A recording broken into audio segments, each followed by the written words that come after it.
بسم اللہ الرحمن الرحیم الحمد للہ رب العالمین وصلی اللہ وسلم وبارک علی نبینا محمد وعلی آلہ وصحبہ اجمعین اما بعد.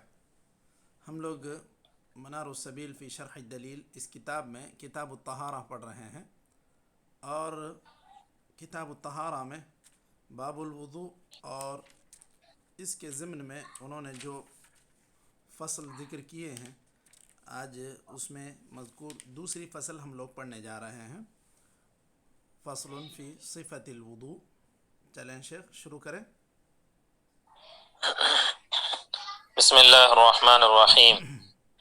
فصل في صفة الوضوء وهي أن ينوي ثم يسمي لما تقدم، ويغسل كفيه ثم يتمضمض ويستنشق ثم يغسل وجهه من منابت شعر الرأس المعتاد إلى الذقن ٹھیک ہے. إلى الذقن لما روي عن عثمان رضي الله عنه أنه دعا بإناء فأفرغ على كفيه 3 مرات فغسلهما ثم أدخل يمينه في الإناء فمضمض واستنثر ثم غسل وجهه 3 ويديه إلى المرفقين 3 مرات ثم مسح برأسه ثم غسل رجليه 3 مرات إلى الكعبين ثم قال رأيت رسول الله صلى الله عليه وسلم توضأ نحو وضوئي هذا. الحديث متفق عليه. ولا يجزئ غسل ظاهر شعر اللحية ولا يجزئ غسل ظاهر شعر اللحية وكذا الشارب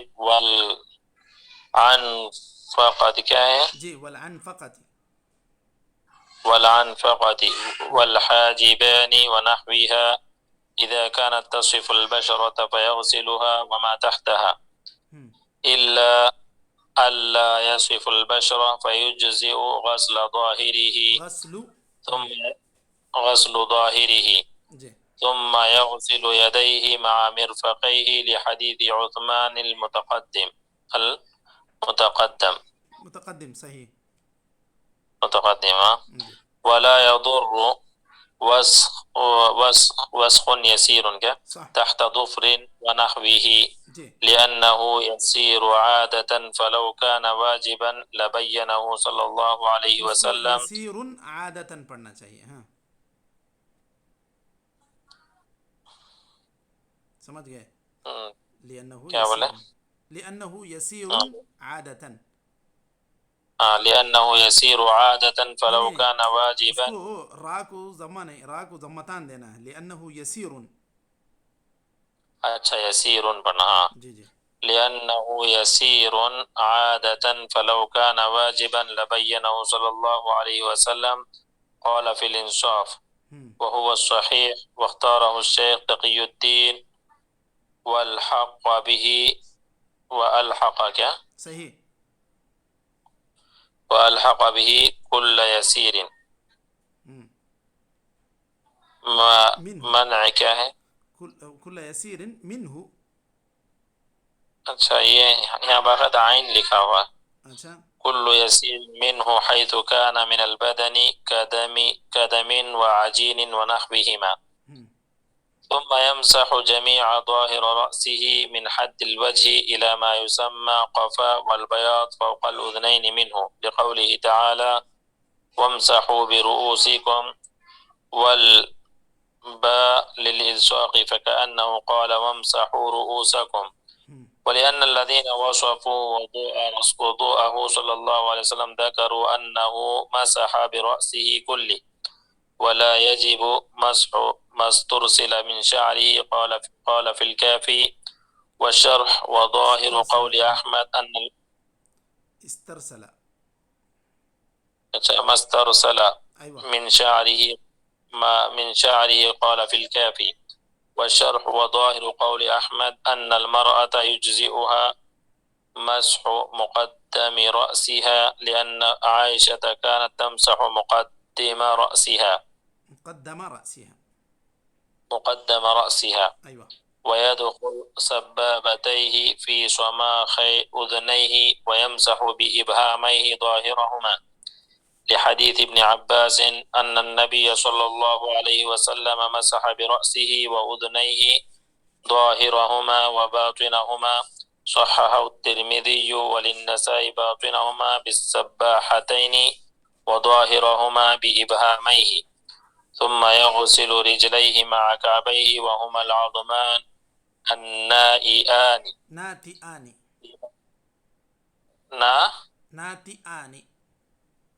ناتئان في أسفل الساق لحديث عثمان رضي الله عنه. چلیے بسم اللہ الرحمن الرحیم الحمد للہ رب العالمین وصلی اللہ وسلم وبارک علی نبینا محمد وعلی آلہ وصحبہ اجمعین اما بعد. ہم لوگ منار السبیل فی شرح الدلیل اس کتاب میں کتاب الطہارہ پڑھ رہے ہیں، اور کتاب الطہارہ میں باب الوضو میں دوسری فصل ہم لوگ پڑھ رہے ہیں. یہ فصل انہوں نے الگ الگ فصلیں اس لیے بھی ذکر کی ہیں تاکہ بعض اہم مسائل کی طرف یاد رکھنے میں آسانی ہو جائے. یہاں پر وضو کے طریقے کے تعلق سے انہوں نے ذکر کیا. یہ فصل پوری وضو کے طریقے سے متعلق ہے. وضو کے طریقے کو بیان کرتے ہوئے وہ شروع کر رہے ہیں فی صفت الوضو. فصل فی صفت الوضو وہی ان ینوی ثم یسمی. ہیا کی ضمیر کدھر جا رہی ہے؟ جی مشائخ،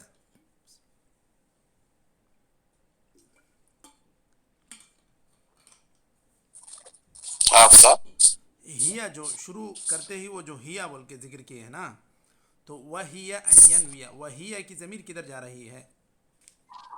وضو کی طرف، صفت الوضو کی طرف، صفت الوضو کی طرف. بالکل ٹھیک ہے. صفہ مؤنث ہے نا، تو اس طرف وہ جا رہی ہے. صفت الوضو، وضو اگر صرف کہیں گے تو وضو مذکر ہے، وہاں پر وہوا وہ لے کر آتے، لیکن وہی کہہ رہے ہیں. تو وضو کا اصل طریقہ یہ ہے کہ آدمی پہلے دل میں ارادہ کرے کہ میں وضو کر رہا ہوں. بس ایسے ہی مجھے گرمی لگ رہی ہے میں ٹھنڈا پانی استعمال کرنا چاہ رہا ہوں، ایسی بات نہیں ہے. میں یعنی کہ دل میں ارادہ یہ ہو کہ میں وضو کر رہا ہوں یا مجھے اس سے نماز پڑھنا ہے، یہ اس کام کے لیے میرا وضو ہے، یہ دل میں ارادہ ہو. صرف آدمی اپنے پسینے کے دور کرنے کے لیے ہاتھ پیر جس طرح دھوتا ہے اس طرح کوئی طریقہ نہ اپنائے، بلکہ دل میں پہلے یہ ارادہ ہو کہ مجھے وضو کرنا ہے. پھر اس کے بعد ثم یسمی، تو پھر اس کے بعد کیا کہے گا؟ بسم اللہ الرحمن الرحیم کہے گا یا صرف بسم اللہ کہے گا؟ بسم اللہ. ہاں، چونکہ یسمی کہا، یسمی صرف تسمیہ صرف مطلق جو ہے بسم اللہ کے لیے استعمال ہوتا ہے. اگر بسم اللہ الرحمن الرحیم کہیں ذکر کرنا ہو تو وہاں پر جس طرح جو ہے تلاوت کے احکام میں تجوید میں ذکر کیا جاتا ہے کہ سورت کے شروع میں بسم اللہ پڑھنا ضرور ہے، تو وہاں پر کہا جاتا ہے البسملہ. تو البسملہ کا مطلب وہاں پر صرف بسم اللہ نہیں بلکہ پوری طرح بسم اللہ الرحمن الرحیم مکمل پڑھنے کو البسملہ. صیغہ جو استعمال ہوتا ہے التسمیہ کہتے ہیں صرف بسم اللہ کہنے کو، اور بسملہ کہتے ہیں پوری طرح بسم اللہ پڑھنے کو. یہ صیغے کے اعتبار سے دونوں میں یہ فرق ہے. اور وضو کے شروع میں جو آپ صلی اللہ علیہ وسلم سے وارد ہے وہ صرف بسم اللہ ہی تک وارد ہے، مکمل پڑھنے کی بات وہاں پر ثابت نہیں ہے.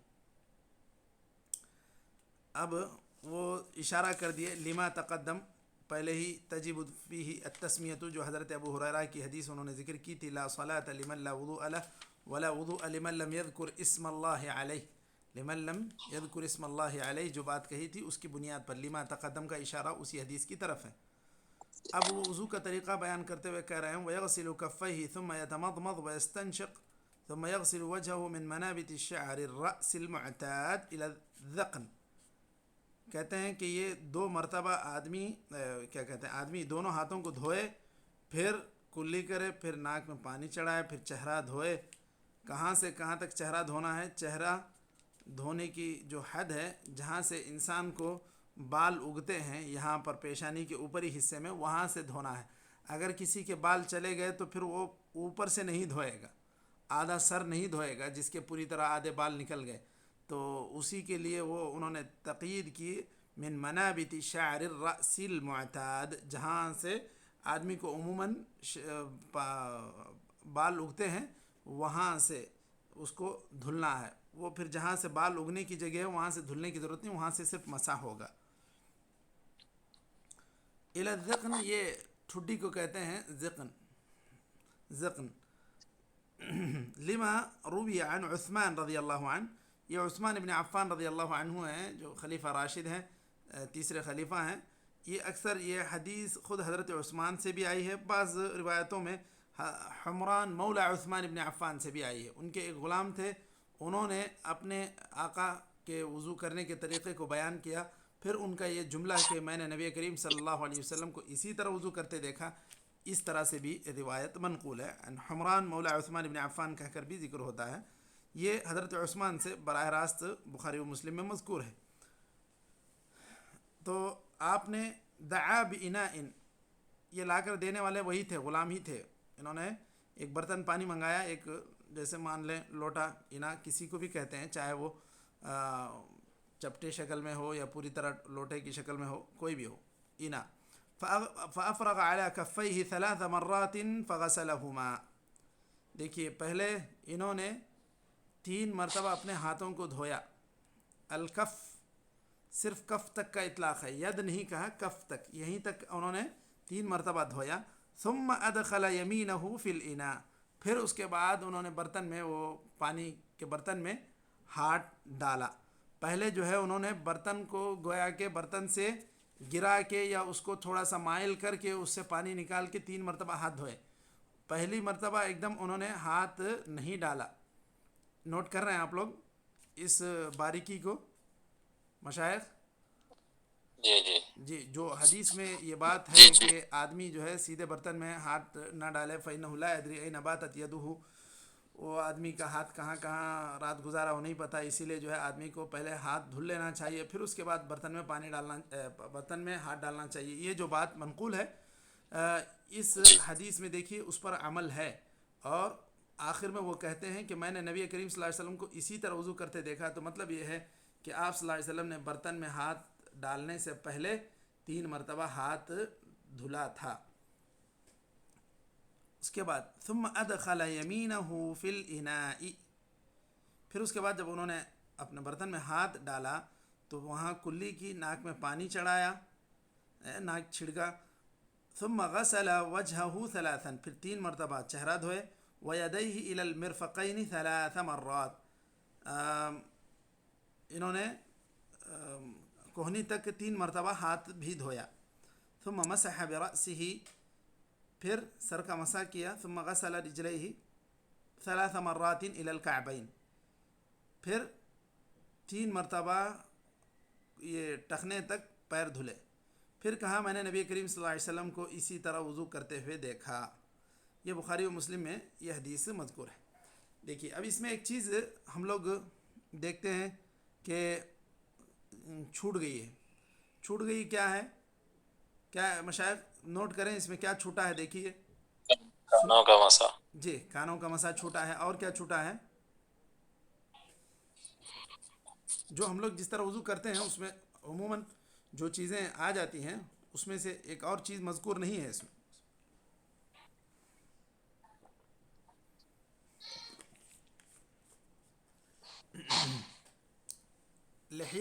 لحیہ کا خلال اس میں مذکور نہیں ہے، ٹھیک ہے؟ نوٹ کر رہے ہیں نا؟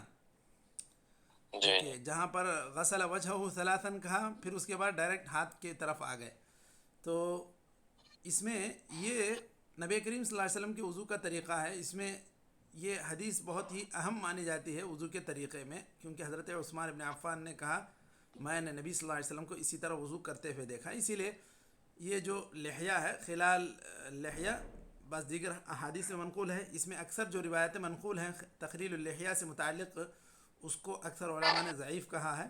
بعض روایتیں جو سنن نبی داؤد میں ہیں اس کے ذریعے سے پتہ چلتا ہے، مزید اس کی وضاحت آ رہی ہے نیچے، لحیہ کے خلال سے متعلق ذکر کرتے ہیں۔ اور رہی بات کانوں کے مسح کے تعلق سے بھی، تو اس کو سنت اسی لیے مانا جاتا ہے کیونکہ نبی کریم صلی اللہ علیہ وسلم نے یہاں جو طریقے کے مطابق وضو کیا تھا اس میں کانوں کے مسح کا بھی اس میں ذکر نہیں آیا ہے۔ بعض دیگر احادیث میں اس کا ذکر آیا ہے کہ نبی کریم صلی اللہ علیہ وسلم نے اس طرح وضو کیا کہ اس میں کانوں کا مسح کیا، اور اس کے لیے ابہامین سے آپ نے دونوں انگوٹھوں سے اوپری حصے کو اور دونوں شہادت کی انگلیوں سے آپ نے کان کے اندر کا مسح کیا. وہ نیچے ذکر آئے گا تو اس کو مزید وضاحت کر لیتے ہیں. اب یہاں سے دیکھیے وہ کہہ رہے ہیں مزید وَلَا يُجْزِئُ غَسْلُ ظَاهِرِ شَعْرِ اللِّحْيَةِ، یہ داڑھی کے اوپری حصے کو دھونا کافی نہیں ہوگا. کب؟ پوری طرح آخر تک پڑھیں گے تو عبارت پوری طرح سمجھ میں آئے گی.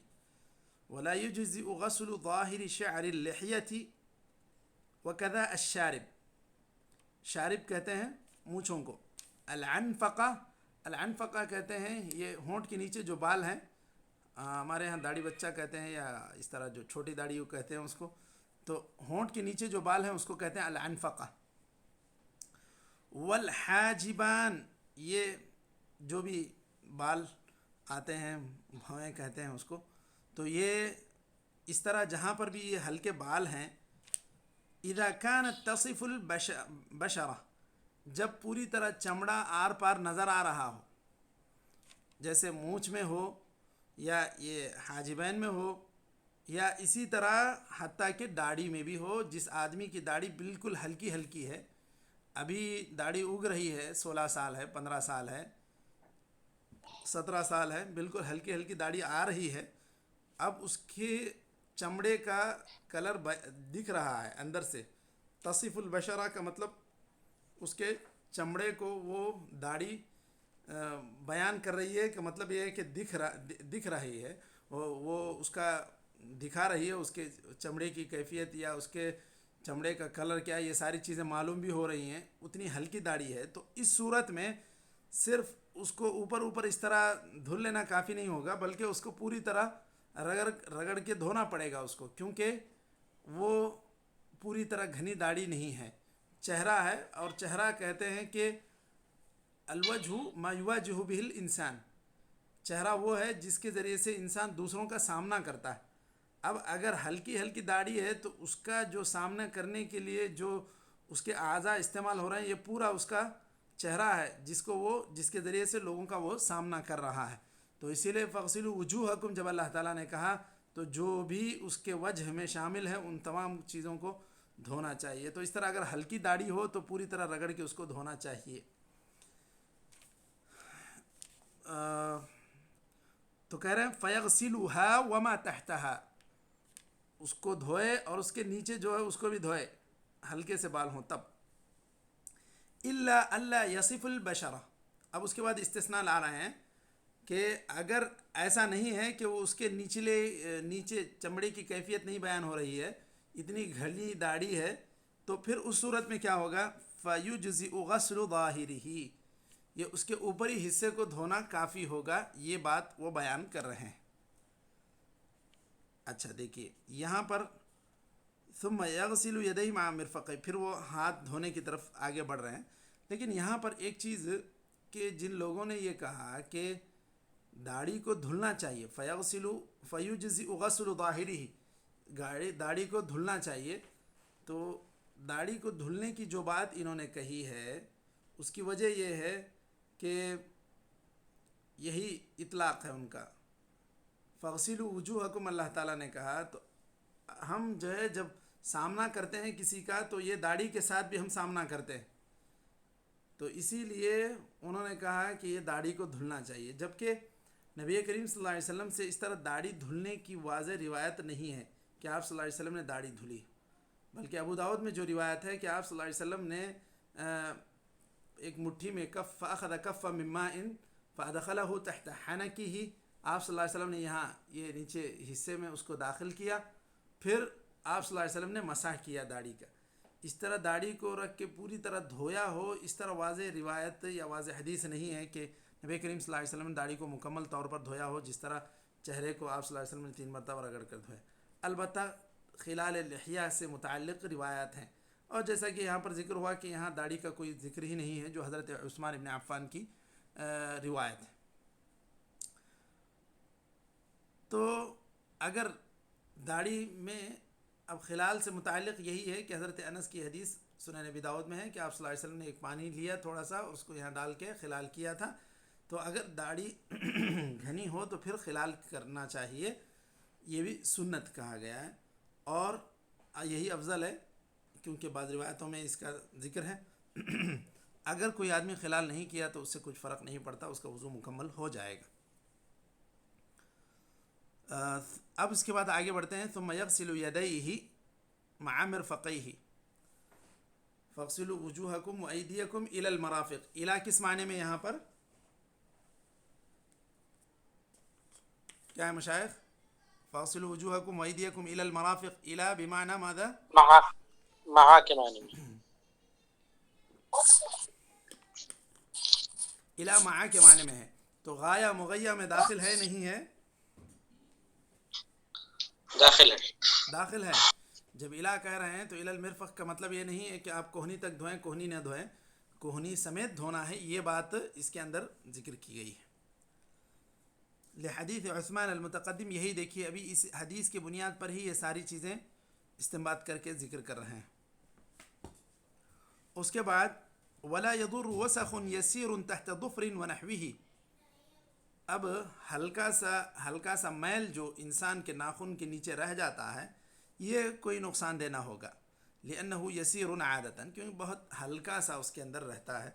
فلو كان واجبا لبينه النبي صلی اللہ علیہ وسلم. اگر ایسی بات ہوتی تو آپ صلی اللہ علیہ وسلم اس کو ذکر کرتے کہ بھائی اس کے نیچے بھی تم لوگ پانی ڈالو یا اس میں بھی کچھ اس کی صفائی کرو. ایسی کوئی بات آپ صلی اللہ علیہ وسلم نے ذکر نہیں کی. یہ کہاں کہاں مذکور ہے اس کا ذکر کر رہے ہیں. اسی طرح شیخ تقی الدین نے مزید کیا کہا، الحق به کل یسیر منہ، ہر چھوٹی چیز کو بھی اس کے ساتھ شمار کیا. کیسے؟ مثال کے طور پہ کوئی آدمی وہ بیکری میں کام کرنے والا ہے، اب وہ آٹا گوندتا ہے، تو اب اس کو جو ہے پورے ہاتھ میں آٹا لگا ہے، اب کہیں بھی تھوڑا سا آٹا لگا ہو یہ کہیں گے کہ اس کو بھی نکالنا ہی چاہیے. ایسی بات نہیں ہے. پانی اس کے نیچے تک پہنچ گیا، وہ تو ایک پاک چیز ہے، تو پھر اس سے کوئی فرق نہیں پڑے گا. اسی طرح اور اسی طرح کوئی خون جو ہے چھوٹا سا کہیں پھنسی ہو گئی تھی، آپ وضو کرنے کے باوجود ہلکا سا خون اس میں سے نکلتا ہے، تو یہ بھی کوئی فرق نہیں پڑے گا اس سے بھی. حیث کان من البدن کدم وعجین، عجین آٹے کو کہتے ہیں. ثم يمسح جميع ظاهر رأسه من حد الوجه إلى ما يسمى قفا والبياض فوق الأذنين منه. اب اس کے بعد مسح راس کی طرف آ رہے ہیں. مسح راس اس کا پورا اوپری حصہ بس مسح کرے گا ایسے ہی، پھر وہاں اس طرح جو ہے خلال کرنے کی ضرورت نہیں ہے. پوری طرح اندر ہاتھ ڈال کے وہ مسح کرنے کی بات نہیں ہے. اوپری ظاہر رأسہ من حد الوجہ الی ما یسمى قفا، گدی تک، گدی وہاں تک جہاں تک سر کے بال یہاں کا آخری حصہ ہے وہاں تک. پھر یہ گردن کا مسح ثابت نہیں ہے. لوگ گردن کو سمجھتے ہیں کہ یہ بھی مسح کرنا چاہیے، اس کا مسح کرتے ہیں، وہ گردن کا مسح ثابت نہیں ہے. والبیاض فوق الاذنین، یہ کان کے اوپر کی سفیدی کہاں ہے مشائخ؟ البیاض فوق الاذنین سے کیا مطلب مراد لے رہے ہیں؟ یہ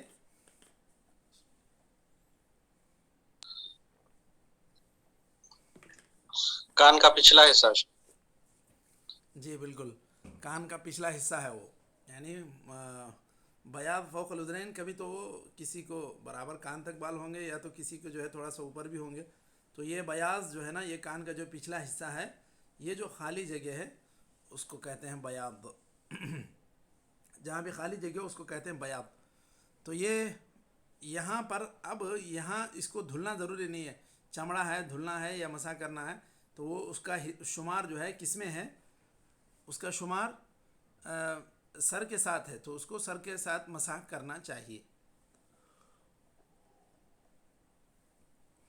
لقوله تعالی وامسحوا برؤوسکم، والباء للالصاق، یہاں پر با جو ہے الصاق کے لیے، الصاق کے معنی کے لیے آیا. فكأنه قال وامسحوا رؤوسکم، ولأن الذين وصفوا وضوءه صلی اللہ علیہ وسلم ذكروا انه مسح برأسه كله، پورے سر کا آپ صلی اللہ علیہ وسلم نے مسح کیا، اور یہی طریقہ بیان کیا ہے اکثر لوگوں نے جنہوں نے بھی وضو کا طریقہ آپ صلی اللہ علیہ وسلم کا بیان کیا ہے۔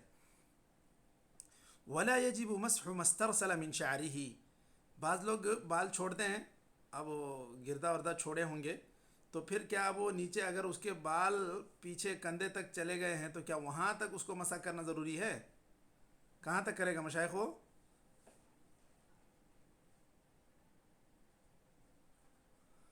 وہ کہہ رہے ہیں، جی بتائیں۔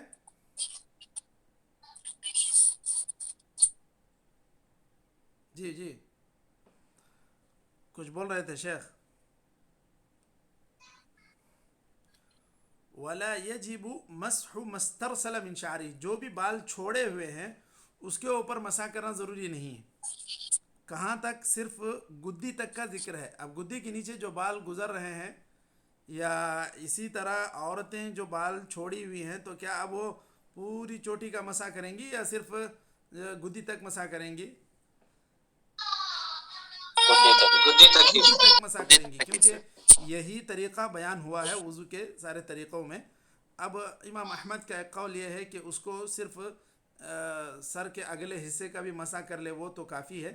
یہ حضرت عائشہ کے عمل سے امام احمد نے اس کی دلیل لی ہے۔ اب صحیح طریقہ یہ ہے مسح راس کا، جس میں اکثر احادیث آئی ہیں کہ وہ قفا تک کرنا چاہیے، گدی تک کرنا چاہیے، چاہے عورت ہو یا مرد ہو۔ جو عورت چوٹی چھوڑی ہے اس کے اوپر مسح ضروری نہیں ہے۔ اسی طرح جو آدمی بال اپنے ایک حد سے زیادہ چھوڑا ہے تو اس کے اوپر بھی مسح ضروری نہیں ہے۔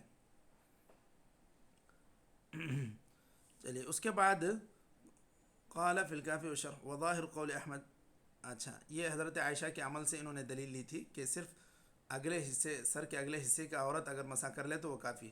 وَيُدْخِلُ سَبَّابَتَيْهِ فِي صِمَاخَيْ أُذُنَيْهِ، یہ سبابتین کہتے ہیں یہ شہادت کی انگلی کو، کیونکہ انسان جب گالی دینا ہے تو کسی کی طرف انگلی کر کے ہی گالی دیتا ہے، یہ بھی وجہ ہے۔ اس کا نام سبابتن بھی ہے، اس کا نام سباحتن بھی ہے۔ تسبیح بھی بیان کرتا ہے انسان اس سے، یا اشہد اللہ الہ الا اللہ کہتا ہے تو تسبیح بیان کرنے کی بھی کام آتی ہے، اور اس کے لیے کسی کی طرف جو ہے ملامت نشانہ کرنے کے لیے بھی، نشاندہی کرنے کے لیے بھی استعمال کیا جاتا ہے۔ تو اس طرح اس کا نام سبابتین بھی ہے اور سباحتین بھی ہے، نیچے سباحتین کا بھی ذکر آ رہا ہے۔ یہ سماخ اذنین کہتے ہیں، یہ کان کے اندرونی جو حصہ ہے، جو راستہ ہے اندر کا، یہ اس کو کہتے ہیں سماخ الاذنین۔ وَيَمْسَحُ بِإِبْهَامَيْهِ ظَاهِرَهُمَا، اگر سبابتین کان میں ڈالیں گے تو ابہامتین کو، ظاہر اوپری حصے کو ابہامتین مسح کریں گے۔ یہ ابہامتین انگوٹھے کو کہتے ہیں، ابہامتین کے ذریعے سے اوپری کان کا مسح ہوگا اور سبابتین کے ذریعے سے اندرونی کان کا مسح ہوگا۔ یہی باطن اور ظاہر کہتے ہیں۔ تو باطن اندرونی حصہ، ظاہر اوپری حصہ۔ حضرت ابن عباس کی جو حدیث ہے اس کی بنیاد پر ان نبی صلی اللہ علیہ وسلم مسح برأسه وأذنيه ظاہرهما وباطنهما، صحیح حدیث ہے کہ آپ صلی اللہ علیہ وسلم نے سر کا مسح کیا اور کانوں کا اوپر اور اندر دونوں ہی جگہ آپ صلی اللہ علیہ وسلم نے کانوں کا مسح کیا تھا۔ یہ حدیث اس کو امام ترمذی نے خود صحیح بتلایا اور شیخ البانی نے بھی اس کو صحیح کہا۔ صحیح الترمذی وللنسائی باطنہما بالسباحتین وظاہرہما بإبہامی، نسائی میں جو الفاظ آئے ہیں وہ سباحتین کے الفاظ ہیں۔